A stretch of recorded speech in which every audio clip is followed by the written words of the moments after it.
বাবার সাথে কৃষিকাজ শেষ করে বাড়িতে এসে দেখি অনেক মানুষ আমাদের এখানে। দেখি আমাদের গ্রামের মেম্বারও আছে। আমি মনে মনে চিন্তা করছি কি ব্যাপার, এত মানুষ এখানে কেন? আমি বললাম ঈশা, এই ঈশা। ঈশা বলল কি হয়েছে ভাইয়া? আমি বললাম এইদিকে আয় তো। ঈশা বলল কি হয়েছে? আমি বললাম আমাদের বাড়িতে এত মানুষ কেন?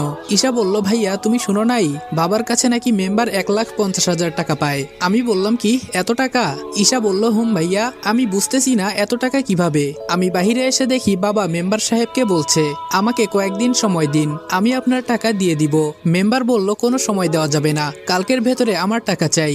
যদি টাকা না পাই তাহলে তোমার এই বাড়িটা আমার নামে কাগজে লিখে দলিল করে দিবা। বাবা বলল দয়া করে আমাকে একটা মাস সময় দেন, আমি আপনার সব টাকা দিয়ে দিব। মেম্বার বলল অনেক সময় দিছি, আর একদিনও না। এই সবাই শুন, কালকে হয়তো আমার টাকা দিবে, নইলে ওর বাড়িটা আমার নামে করে দিবে। এই বলে চলে যায়। বাবা বারান্দায় বসে কান্না করছে, আর মা বাবাকে সান্ত্বনা দিচ্ছে। আসলে আমি বাবাকে কখনো এভাবে কান্না করতে দেখি নাই। নিজের কাছে খুব খারাপ লাগছে। কি করব আমি কিছুই বুঝতেছি না। আমি বললাম আম্মু এত টাকা কিভাবে হলো? বাবা বলল বাবারে আমি অনেক আগে এই ঘর বাঁধার জন্য 50,000 টাকা নিয়েছিলাম, কিন্তু অভাবের কারণে দিতে পারি নাই। কিন্তু আজকে নাকি এই টাকা সুদে আসলে এত টাকা হয়ে গেছে। আমি এই কথা শুনে রুমে এসে বসে বসে ভাবতেছি এত টাকা তো আমি কোনোদিনই জোগাড় করতে পারবো না। কি করতে পারি? হাতের ফোনটা বিক্রি করলে হয়তো 10,000 টাকা হতে পারে, কিন্তু বাকি টাকা না। আর কিছু চিন্তা করতে পারছি না।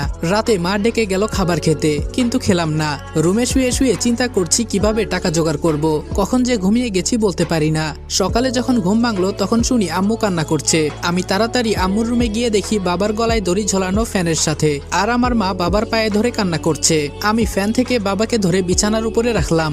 আজকে কেন জানি মনে হচ্ছে আমাকে ছায়া দেওয়ার মতো কোনো মানুষ আর নেই। বাবাকে ধরে কতক্ষণ কান্না করলাম। বাবার কাফনের কাপড় সবকিছু রেডি করে বাবাকে কবরে রাখা হলো। আজকে এই টাকার জন্য আমার বাবা মারা গেছে। আমি ছাড়বো না কাউকে, সব কয়টাকে দেখে নিব। শুধু একটু সময়ের অপেক্ষা। আজকে প্রায় 3 দিন হয়। রাতে আমাদের বাসায় মেম্বার এসেছে। মেম্বার বলল রনি এদিকে আসো তো একটু। আমি বললাম জি আঙ্কেল বলেন। ভেতরে রাগে আমার শরীরটা ফেটে যাচ্ছে।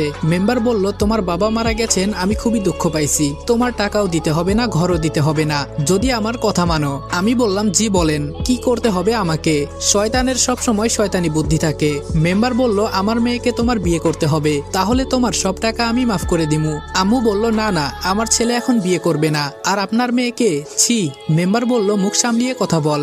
আমার মেয়েকে যে বিয়ে করবে ওর এটা ভাগ্য। আর টাকাগুলো তো মাফ দিতেছি, ভালো লাগতেছে না? এত টাকা দিতে পারবেন?